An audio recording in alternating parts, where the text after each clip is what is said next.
চলুন বেরিয়ে পড়ি পাহাড়ে। আসলে আমার না ঠিক 1 মাস অন্তর অন্তর যদি একটু পাহাড়ে না যাই, কেমন যেন আমি নিজে হাঁপিয়ে উঠি। মনে আর ভালো লাগছে না, কতদিন পাহাড়ে যাইনি। আর এবারে পাহাড়ে সব বন্ধুরা মিলে, তো আনন্দ একদম তুঙ্গে। তো চলো ব্লগটা শুরু করা যাক। হ্যালো বিউটি, কি নিয়ে এসেছিস? এটা কি? তুই খোল না, তুই খোল, মমতাজ খোল। কি বুলের ভাত? Wow, lovely. চিকেন ভর্তা এনেছো নাকি? ভর্তা নয়, এটা কি?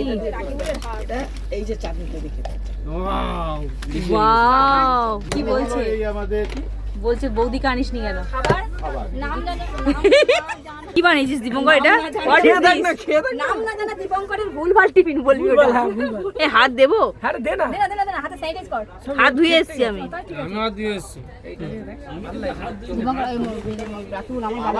মাশাআল্লাহ, হারাবাড়ি হয়ে যা।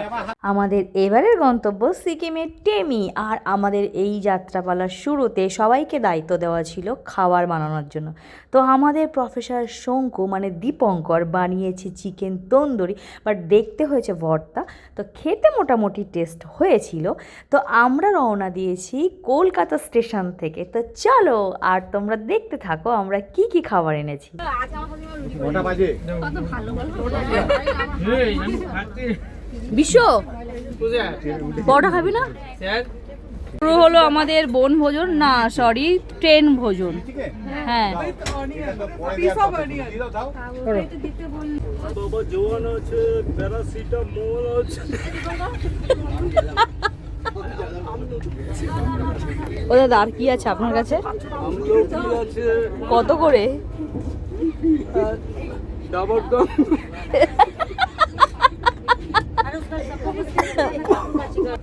বেসলিনের ছোটা প্যাকেট আছে, বেসলিনের ছোটা প্যাকেট আছে। আর ভিতরে আছে দেখো, প্যারাসিটামল আছে।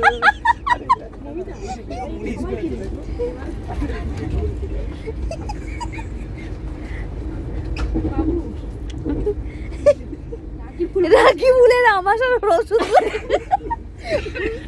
মেট্রোসিল দাও। রাখি বল মেট্রোসিল খাবি?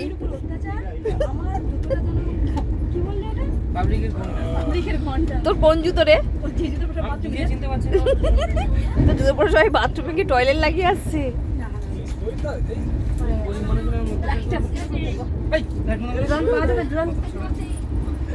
Good morning. আমাদের ট্রেন 1/2 ঘন্টা লেট, তবে আমরা ট্রেনে দারুণ ঘুমিয়েছি। কিন্তু বাথরুমের কন্ডিশন গরিবরথ ট্রেনে খুব খারাপ, খুবই খারাপ। এটা হচ্ছে রিভিউ। হ্যাঁ, সিট তাও ঠিক আছে, ওকে ওকে, বাট বাথরুমের কন্ডিশন। তাছাড়া মানুষজন সেই টিস্যু পেপার নিয়ে বেসিনে ফেললে কি হবে? বেসিনও বন্ধ হয়ে গেছে, বাথরুমে জল নেই। মর্নিং ভাইবসটা খুব ভালো লাগছে। সূর্য আমাদের এসে সানকিস করছে, আপনারা দেখতে পাচ্ছেন না, কিন্তু কত সুন্দর সানকিসটা দেখা যাচ্ছে অ্যাটলিস্ট। আমাদের ট্রেন 1 ঘন্টা মতো লেট করছে, ঠিক আছে মানা যায় 1 ঘন্টা লেট। তো আমরা সবাই নেমে পড়েছি। এরপর আমরা যাব গাড়ির কাছে। আমাদের গাড়ি আগে থেকেই বুক করা ছিল, সমস্ত ডিটেলস তোমাদেরকে বলবো। তো চলো আপাতত আমরা গাড়ি ধরি। চলে এলাম 2 নম্বর পার্কিংয়ের কাছে। এখানে প্রচুর গাড়ি, এখান থেকে যাত্রী সাথী অ্যাপ।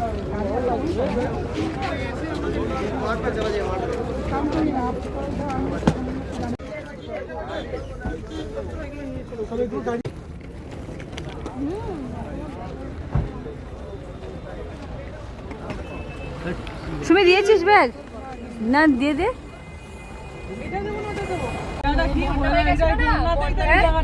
বন্যায় ওইদিকে দেখ কোথায় জলপ্রবাহ ভাবতে পারছেন আপনি? বন্যায় কি অবস্থা হয়েছিল। কত আমরা তো চলে এলাম। এদিকটা আসতে পারছি না। দারুণ চারা বানিয়েছে। স্যার এগিয়ে গেছে তোমাদের। এখন কটা বাজে? দেখ, ওই 10টা বাজে। এখন আমরা চা পান করলাম। আর আমাদের ঠিক উল্টো দিকে এই সুন্দর একটা ভিউ। এই যে সামনে দোকানটাতে আমরা চা খেলাম, মোটামুটি ভালোই চা বানালো। এরপর আবার যাত্রা শুরু হবে আমাদের। মোটামুটি 5 ঘন্টা জার্নি, তো আমরা প্রায় 8টার সময় শুরু করেছিলাম, তো আমাদের 3টে বাজবে আজকে। হ্যাঁ, মানে আমাদের লাঞ্চ করতে করতে আজকে 3টে বেজে যাবে, কিছু করার নেই। তো চলো, এরপর সুন্দর রাস্তা, পাহাড় দেখতে দেখতে আমরা এক্সাইটমেন্ট, কারণ এসেই আমরা কাঞ্চনজঙ্ঘা দেখতে পেয়েছি। এটাই হচ্ছে ব্যাপার। হ্যাঁ, আমাদের হোমস্টে এটা। এই দেখ, এটা আমাদের হোমস্টে। এই যাদের শরীর খারাপ লাগছে, ক্লান্ত, তারা চলো হোমস্টে। চলে আসলাম আমাদের হোমস্টেতে, আমাদের হোমস্টের রুম। এই দোতলাটা কি অপূর্ব ভিউ, কাঞ্চনজঙ্ঘা এখান থেকে তো দেখতে পাচ্ছি। অপূর্ব। খিদে তো তুঙ্গে, তাই আজকে পর্যন্ত এই পর্যন্ত। এরপর টিমিতে কি কি ঘুরবেন সমস্ত ডিটেলস আমি দেখাবো। আজকে পর্যন্ত এই পর্যন্ত, বাই বাই।